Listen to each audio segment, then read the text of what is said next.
Le signaling, c'est un outil génial à utiliser par exemple avec un ado quand vous sentez qu'il vous balade un peu en séance. Avant que j'aille plus loin, enregistre ce réel parce que tu vas voir que ça te sera très utile pour tes prochaines séances. Le signaling, c'est quoi? C'est un mouvement idéomoteur inconscient qu'on utilise en hypnose et qui va permettre de discuter avec une part de soi.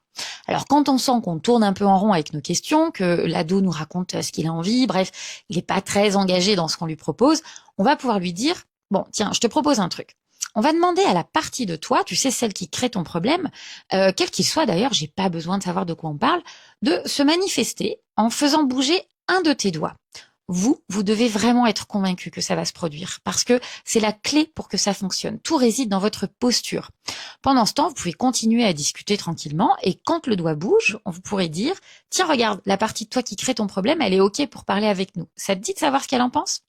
Alors déjà, utiliser un signaling, ça crée toujours quelque chose d'un peu étrange dans l'échange. Et à partir de là, on va prendre le temps d'installer un autre mouvement sur un autre doigt pour que cette partie puisse répondre soit par oui, soit par non. Et on va lui poser des questions à cette partie-là. Si l'ado est d'accord, hein, bien sûr, le but c'est pas qu'il se sente pris en traître. Et ce qui va vous aider, c'est de lui expliquer que vous n'avez pas besoin de savoir du coup de quoi on parle. Et ça, c'est très puissant. Parce que si l'adolescent sent que ce qu'il a en tête n'a pas besoin d'être nommé, eh bien, pour autant, vous aurez généralement des réponses très différentes avec le signaling par rapport aux réponses conscientes qu'il vous aura données en début de séance. Et ça, si vous avez la bonne posture, ça va vous faire gagner non seulement la confiance de l'ado parce qu'il va se sentir vu vraiment, et surtout, vous allez gagner quelques séances à galérer pour savoir quel est le vrai problème.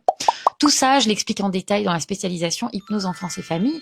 Et si toi aussi tu veux accompagner des enfants et des ados avec l'hypnose, envoie-moi un DM pour me dire où tu en es de ton parcours et je te dirai si ça peut te convenir.